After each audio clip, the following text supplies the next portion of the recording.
As Uganda's general election date draws closer, something unusual is happening at the borders. Military equipment is trickling into the country: armored vehicles, water cannons, tear gas canisters by the thousands. President Yoweri Museveni, who has ruled Uganda for nearly 4 decades, is not taking any chances. But here's the question that should terrify any African strongman. Why is a battle-hardened military leader who has survived coups, rebellions, and countless opposition challenges suddenly so afraid of TikTok activists? In this video, we're going to examine why Museveni is absolutely terrified of Kenyan Gen Z and why what happened in Nairobi could be the blueprint that ends his 39-year reign.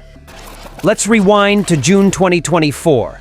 Kenya exploded, not with bombs or bullets, but with something far more dangerous to authoritarian power: coordinated, leaderless youth resistance. Kenyan Gen Z did something that political analysts said was impossible. They organized massive protests against the Finance Bill 2024 without a single recognizable leader. No political party, no charismatic figurehead. Just thousands of young people connected through social media, armed with smartphones and a simple hashtag, Reject Finance Bill 2024. And they won. President William Ruto, one of Africa's most politically savvy leaders, was forced to withdraw the bill. His government was shaken to its core. Police stations were overwhelmed. Parliament was breached. The whole world watched as Kenya's youth proved that the old playbook of intimidation and state violence doesn't work anymore.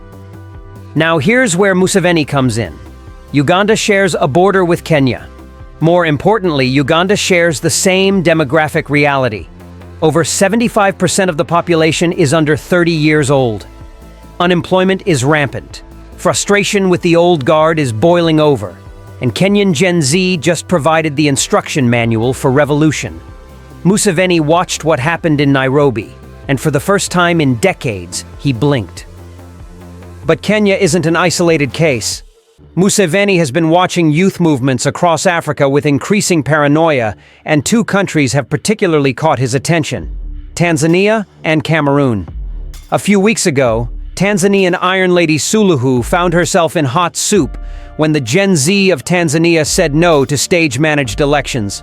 But that couldn't be even very disturbing. The most disturbing of all was the move by Kenyan Gen Z activists flocking the Kenya-Tanzania border, forcing their way to cross to Tanzania to help their Tanzania counterparts fight what they call old authoritarian leadership.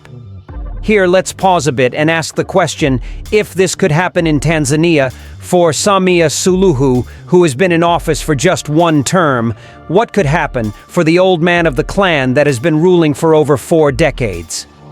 The move by Kenyan Gen Z activists is not just a mere political move, rather a very strong message to old African leaders, telling them, look, we are tired of old leaders in Africa, and we are moving to root them out. Then there's Cameroon, where President Paul Biya, another African strongman who has ruled since 1982, faces a separatist movement largely organized and amplified by young people online. The Anglophone crisis, which began in 2016, has been sustained through social media coordination, crowdfunding, and international attention mobilized by diaspora youth. Biya responded with internet shutdowns, mass arrests, and military crackdowns. The result? The crisis intensified, international condemnation increased, and the youth didn't back down.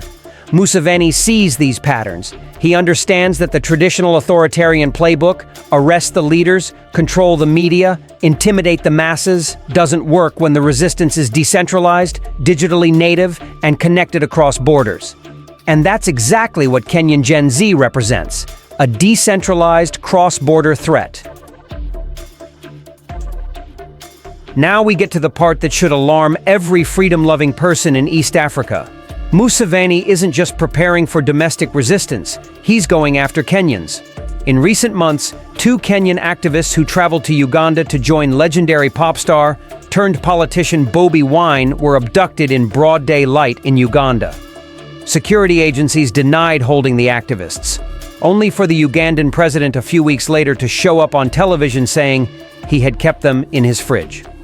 Why would Museveni's regime kidnap Kenyan activists? Museveni knows that Kenyan Gen Z activists have become mentors to young Ugandans. They share tactics, they provide moral support, they amplify each other's messages across borders. By targeting these activists, Museveni hopes to cut off the knowledge transfer before Uganda's election. These abductions are psychological warfare. The message is clear.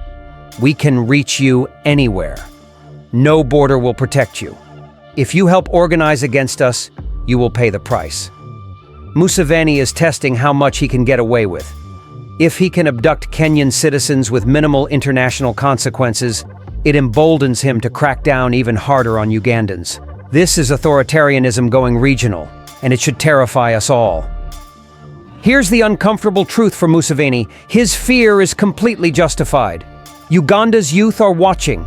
They've seen what their Kenyan counterparts achieved. They've learned the tactics. They understand the power of decentralized organization. And they're angry. Youth unemployment in Uganda is staggering. Despite promises of development, most young Ugandans see no future under the current system. The social contract is broken. Unlike previous generations, today's Ugandan youth are connected. They have smartphones, they use VPNs, they're on encrypted messaging apps, they can coordinate without ever meeting in person. Museveni is 80 years old. He represents a generation that came to power through armed struggle. But today's youth don't respond to the threat of military force the way previous generations did. They have different values, different tactics, and different sources of legitimacy. If Uganda's youth successfully organize a Kenyan-style movement, it could inspire youth across East Africa. Rwanda, Burundi, South Sudan, every country with an aging leadership and a frustrated young population is watching. Museveni understands that Kenya wasn't just about a finance bill. It was about young people realizing their collective power. And that realization is contagious. So what can we expect as Uganda's election approaches? Museveni will likely ramp up internet controls, expand surveillance, and increase military presence in urban areas. The abductions will probably continue. Kenya's government is now in an awkward position. If Ugandan security services are abducting Kenyan citizens, how will Kenya respond? This could strain diplomatic relations across East Africa. But here's what Museveni can't control: the determination of young people who have nothing to lose. History shows that the harder you crack down on decentralized movements, the more creative and resilient they become. The world is watching. Human rights organizations, international media, and diaspora communities are documenting every abuse, every abduction, every act of state violence. Yoweri Museveni has survived nearly 4 decades in power by being ruthless, strategic, and adaptable. But he's now facing something he's never encountered before: a generation that doesn't fear him the way their parents did. Kenyan Gen Z proved that youth movements can topple even the most entrenched political establishments. They showed that you don't need a leader to have a revolution. You just need a smartphone, a hashtag, and the courage to say enough. Museveni knows this. That's why military equipment is flowing into Uganda. That's why Kenyan activists are being abducted. That's why he's more paranoid now than at any point in his long reign. The question isn't whether Uganda's youth will rise up. The question is, when they do, will the international community stand with them? Or will we watch another generation of African youth be crushed by authoritarianism? One thing is certain: Museveni is scared, and he should be. If you found this video informative, please like, subscribe, and share. Follow us for more analysis on African politics and youth movements. And let us know in the comments: do you think Uganda's Gen Z will succeed where others have failed?